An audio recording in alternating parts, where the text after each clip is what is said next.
The first image we see in White Lotus Season 3 is a monkey, naked, wild, unbothered, and in tune with nature. Seconds later we cut to the guests of White Lotus, clothed, polite, and enlightening each other about being calm in a man-made resort. Just then, a gunfight breaks out in the distance, shattering that artificial calmness. This opening showcases the central idea for this season in one scene, that is, man's obsession with controlling nature and our inability to control our own nature. This season is full of characters who believe they are civilized, rational, and morally anchored, while simultaneously acting on impulses that they could barely understand. We see this attempt at controlling nature most prevalent in the resort itself, being a resort centered on healing by taking advantage of the nature around it. Though quite convincing, it's merely an imitation while keeping the real nature at a safe and marketable distance. In the scene where Rick and Chelsea visit the snake show, we see the snakes locked up in cages, symbolizing our attempts at controlling the unruly nature. I still got a right to live free. What if they're out biting people? While later, Chelsea's bite shows us the inevitability of that nature escaping that control. Belinda enjoys the soothing nature that surrounds her, yet recoils in fear and disgust every time anything remotely unfamiliar comes to her. We only accept nature when it is pretty and convenient for us. The irony here is that humans feel so above that nature that they've conquered, but are still so afraid of it at the same time. The humans are the ones occupying nature's land, not the other way around. And of course, as we see in the show, nature pushes back in its own way, in the deadly pears and the venomous snakes. But there is one thing natural that pushes back the most, that is our character's own human nature. It is ultimately what leads to the downfall of most of our characters, and through the theatrical display of our characters' dramas, and present through all of it, in statues, cutaways, paintings, and thematic references, is the motif of the monkey. The monkey dominates as the central symbol. In this video, I'm going to explore the significance of the monkeys as a motif of choice. Not only the literal monkeys on screen, but the inner monkeys that drive our characters. The monkeys serve as a cautionary tale that warns us about letting our impulses control our lives. You sweet talker. I'm a truth-sayer, darling. We'll break down the symbol through the lenses of Buddhism, Christianity, and sociopolitics. And by the end, maybe we'll come to a better understanding of our own perilous and complex journey with the monkeys within us. A White Lotus Season 3 essay.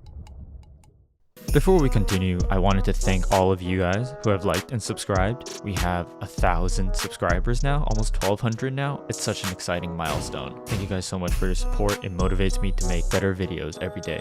So if you haven't yet, remember to like and subscribe. Thank you so much. And also, spoiler warnings. Now, let's get started.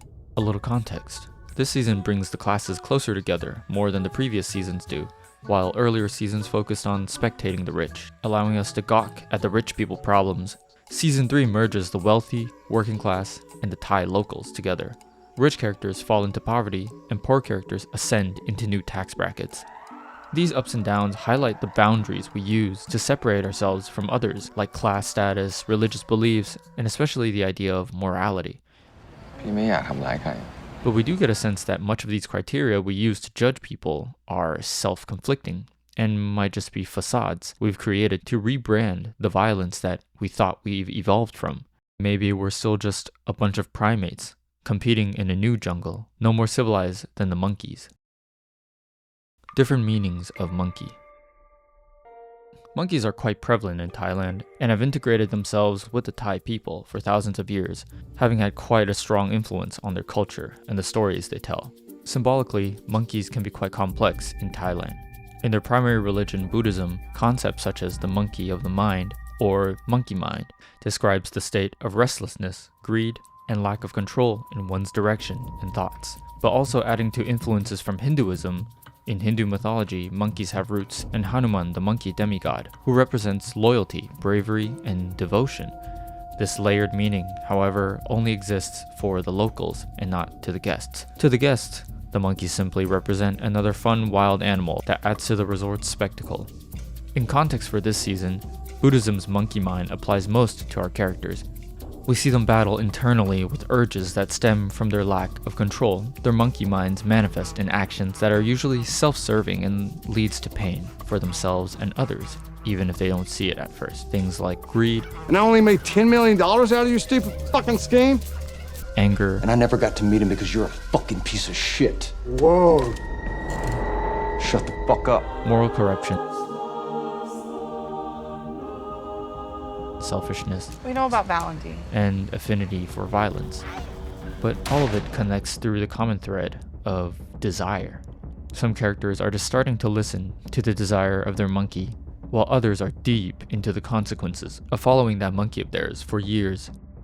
Longputira says that pain stems from desire, and desire cannot be solved with more desires. Everyone run from pain towards the pleasure. But when they get there, only to find more pain. You cannot outrun pain. And as we'll come to see, this monkey mind is the engine that drives the narrative forward. We see the two characters Belinda and Gaitok mirror each other. They both start off as modest working class people, both morally grounded, spiritually principled, and quite average. They both follow rules, careful not to step on other people's toes. But until money and status really start coming into play, they've only been on the sideline. And they realize that in order to have a play in the game, they have to step on some toes to even get that chance. ผมคงไม่เหมาะกับงานนี้ครับพี่เล็ก ผมทำให้พี่ผิดหวัง I'm not doing it, Zion. I'm not. If you don't come to terms with him, he's gonna come after you. You know that, right? ทำดีแล้วไก่ตก คิดให้ดีๆนะว่ากำลังทำอะไรอยู่ And they're gonna find your body in the Gulf of Thailand. Shit, maybe mine too. They have to break the rules. For Belinda, she first rejects Greg's $100,000 hush money as blood money, something very morally driven. Hey, so let him buy you off then. It's not right, Zion. But in the process, she also reveals her price. $100,000 isn't enough anyway. We would need more than that, so drop it. What if it were $1 million? But it's not. Okay, no, you told him you would get back to him. So despite the appearance of a bottom line, when $5 million enters the chat, we see Belinda's moral persona become a performance tool used to manipulate Greg for money. And this is a waste of time, okay? Now let's go. Tell him that your mother's a very honest lady, okay? But he better come through. He wants us to be scared, but we gotta make him scared. Go close it. Her selfish side takes all control, no matter how strong that moral side has been all her life. She feels the rush of the wealth, and before she receives the money, we see a sense of her conscience still there. There's a line between positive thinking and delusional. You're crossing the line, babe. No bigger go home, right? Not in the way she used to be. She's not condemning herself morally, as her old self would have been. What you think I'm doing? I'm checking my account is what I'm doing over here, getting my hopes up. And when she sees her new account balance, we get this.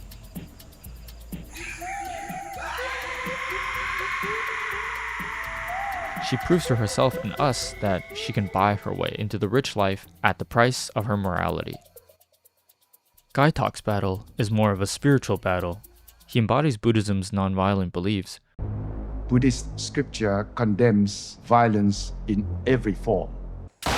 But his job and his love life demands the opposite. มุกรู้นะว่าพี่เป็นคนธรรมะธรรมโมอะแต่พี่ก็รู้ว่าโลกนี้มันอยู่ยากพี่ต้องเข้มแข็งกว่านี้สิถึงจะทำงานนี้ได้อะมุกก็สายคิดว่าพี่อยากจะโตอยากจะมีหน้าที่การงานที่มันดีกว่านี้สิ We, as an audience, are presented with this dilemma. Do we support his more noble and spiritually aligned choice of quitting his job? พี่ว่าพี่ควรจะลาออกจากงานเนี้ย พี่มาคิดดูว่าถ้าเป็นพระพุทธเจ้า ท่านจะทำยังไง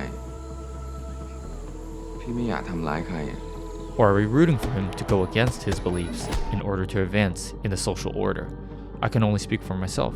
While deep down I know I hold sympathy for his Buddhist beliefs, I still found myself rooting for him to betray himself so that he could be accepted by his surroundings. Maybe I'm just too deep in my capitalist mindset that I wish for that to happen.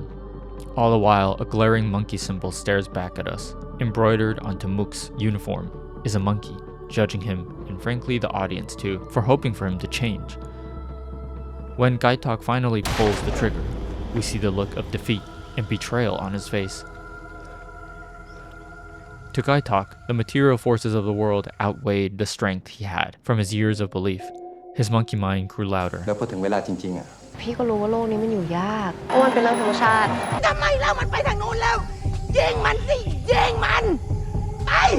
causing him to switch sides and abandon his past. Without the selfishness, they simply didn't stand a chance. They struggle, but eventually move the goalpost, change the definition of what it means to be a good person. They change from what they were taught to what moves them up in society, what is right to what is necessary. Gaitok changed from non-violence to, hey, it's natural to be violent. And Belinda changed from, taking hush money from a murderer is wrong and I should report him, to, it's just this once. Plus, it's what Tanya would have wanted. He said he gave it to Tanya as much as he gave it to me. It's what she would have wanted. How I see it is that the moment they decided to embrace the desires of their monkey mind, they've begun their slippery slopes towards the exact pain that Long Portier had talked about. We take action. Our solutions are temporary. They are quick fix. They create more anxiety, more suffering. Gaitok and Belinda are just starting their chase for money and material wealth, and it's not the end for them either. Rick, on the other hand, is someone who is on the other side of that journey. He's got all the material wealth, a loving girlfriend with a mysterious and dark past. He seems to have it all materially, but his monkey mind that led him to this point in life just keeps tempting him to go up the ladder of desire, more and more, until at last he's trying to reclaim something that is impossible to get back. His time. His childhood. He hyperfixates on vengeance against his father's murderer, Jim. The guy ruined my fucking life from day one. And I can't get my life back. He wrongfully believes that confrontation could solve his problem, while not even knowing what to do when he meets Jim. I just need to look in his face and I need to tell him what he did to me while he's still alive. No, because you're not going to just talk to him, are you? In the precursor, we get a glimpse of his rational side. In his eyes, we see something begging him to stop. He knows that he's at the edge of something very dangerous, to just give up and live a normal life. In the scene when he meets Sitala in the restaurant, a painting hangs between them that depicts what seems like a golden army with monkeys in it battling humans, mirroring the very internal conflict that's going on within Rick, between his humanity and his monkey mind. You are not stuck. You can let go of your story. Identity is a prison. We build the prison, lock ourselves inside, then throw away the key. Find peace in this life. I have hope for you. At the end, his satisfaction from his revenge is short-lived. I said what I had to say. Got the monkey off my back. Only a few short insults snaps Rick back into this hateful trance. I knew she was a drunk and a slut. Didn't know she was a liar, too. His monkey screaming at him from all directions. And even without the insults, his mind could have easily found ways to reopen that bag of trauma, to reopen that lifelong wound. The monkeys blind him from everything else. And ironically, his final decision becomes the one that started his life's pain. Fuck you. He killed my father. He's your father, he told me. He's your father. Murdering his father. To be a victim of your own decisions. The monkey takes shape in Christian visuals as well, being common in Christian paintings as an allegory for sinful urges, usually showing the conquering or domestication of those urges. The Ratliff family is a Christian family, that's why I brought up Christianity, which is ironic since the Ratliff family parents loudly proclaims their Christian values while embodying those very sins that they condemn.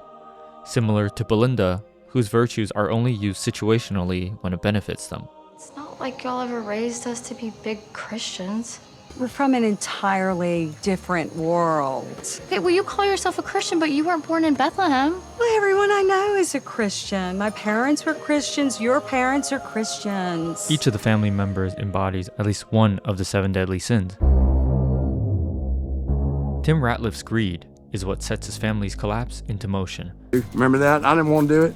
It's all you. Now I'm wrapped up in some fucking money laundering, bribery situation, and I only made $10 million out of your stupid fucking scheme? The pressure and shame of failing as a sole breadwinner turns into wrath. What am I supposed to tell my family, huh? We're fucking poor now? And I'm going to fucking prison? This is your best advice? Tempting him to off his entire family. I love you. Honestly, I don't know if I'd want to live. He also descends into sloth when he steals his wife's medication to numb himself. He's let his monkeys roam free in his life only up until now, You know, you told me this couldn't happen. Remember that? You fucking swore that this could not happen. Now he suffers all of its consequences at once. Honey, you're not from China. Victoria Ratliff masks her ignorance as classiness. She embodies pride, living as a trad wife and flaunting her privilege. No one in the history of the world has lived better than we have. The least we can do is enjoy it. If we don't, it's offensive. It's an offense to all the billions of people who can only dream that one day they could live like we do. She criticizes anything that doesn't fit her narrow worldview built within North Carolina. Couldn't she write her thesis on her own religion? Actresses are all basically prostitutes. You want to live in Taiwan? What? Often belittling other cultures, religions, or social statuses. Why are you with this middle-aged weirdo? They're scammers. You're all gorgeous and you come for money, you have to be on your guard. Just because people are rich doesn't mean they're not trashy. Come to North Carolina. I could introduce you to some respectable men. While hypocritically enjoying the benefits that those same things bring to her. I was a convention for con men and tax cheats. I'm sure y'all cheat on your taxes, Mom. Well, not so badly that we have to leave the country. She drowns in her medications to avoid anything remotely uncomfortable, embodying sloth as well. You should have taken my lorazepam. I slept like a corpse. Saxon, quite literally, is lust, a sex-driven monkey, attaching himself to any woman that breathes at the resort. He gains a sense of power when he takes advantage of a woman by using their vulnerability. I'll try for the other one because she's so fucking rude to me that it turns me on. Yet, when his vulnerability gets taken advantage of, he shrinks. And you guys made out. You guys forced us to. I didn't force him to jerk you off. Like, it's okay for you to, like, worship me, but don't, like, worship me. At least at the end, we get that maybe he sees that something is wrong.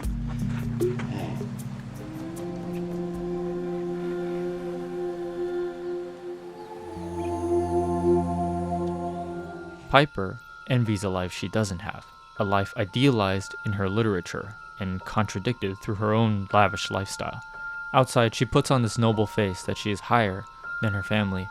Hello? What are you doing? No, don't take it in here. God, it's just non-stop with these phones, y'all.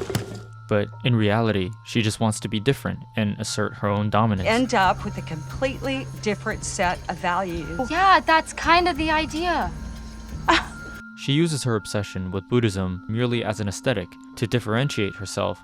Okay, obviously, I'm not Saxon. I'm not just gonna sign up to all the bullshit. While realizing at the end that she doesn't actually want to practice what she preached. Oh, I'm not supposed to be attached to this kind of stuff, and I don't want to think that I am. But, like, I don't know, I think I am. I know I am. I don't know, like, I guess I am spoiled, because I can't live like that. And finally, we get to someone interesting, Lachlan, who's been trapped by the four narcissistic loudmouths, pulling him in every direction. Yeah, well, I'll come with you to the temple, and then I'll come eat at the pool after. What's the decision you got into Duke? You're going to Duke. Probably since birth. And because of this, he is the only one who has learned to give selflessly. He's empathetic and genuinely wants to support his family. Sounds like it'd be a good experience. I mean, it's only a year. The guy's written some good books. I just want to give everyone what they want, and I'm in a family full of narcissists. But psychologically, that causes him to not build a sense of self. I don't fucking know anything, okay? Funny enough, despite having a Christian family, he's the only one who we could truly say has met God in one way, shape, or form. In his dying vision, he sees four faceless monks staring back at him. This could represent the pedestal he's put each of his four family members in his mind, or the fact that he has stripped himself of his attachment to his family, crossing a threshold to become someone truly himself. After a lifetime of being driven by other people, he became the martyr of the family, almost dying for the other monkeys' sins. In this way, the monkeys could also represent truth, exposing the gaps between people's self-image and the reality of who they actually are. Just like the monkeys in the jungle who compete for resources, we as humans do the exact same thing, just cloaked in different names, masked under the guise of ownership. And the more we own, the more we desire to own. And he owns this hotel. and half of fucking Thailand, I guess. And the more we desire, well, you know what Buddhism says about desire. An examination for us. I thought this video would just be about the monkey symbol, kind of breaking it down and see how it's used in the show, but I feel like I come back to this point in a lot of my videos, which is that good pieces of media ultimately flips the lens back onto us. We the ones watching the media, reading the text. It should force us, whether we feel like it or not, to examine our own actions as people and how to make this shared world a better place. In a larger reading, the monkeys represent life that is most native to Thailand, the tourist representing someone who is most foreign to Thailand. The antithesis of that, this delicate relationship between the two, could easily fall into the realm of exploitation for the satisfaction of the rich few. You hit a roadblock, you had a lot of options. Like Jim and the white guys who come here for a better life, most other people who originated from the land deal with the consequences of their actions. Yeah, Thailand's been good to me. But have you been good to Thailand? Even if some of the natives benefit, they seem to adopt an attitude that normalizes this exploitation and staying silent about it.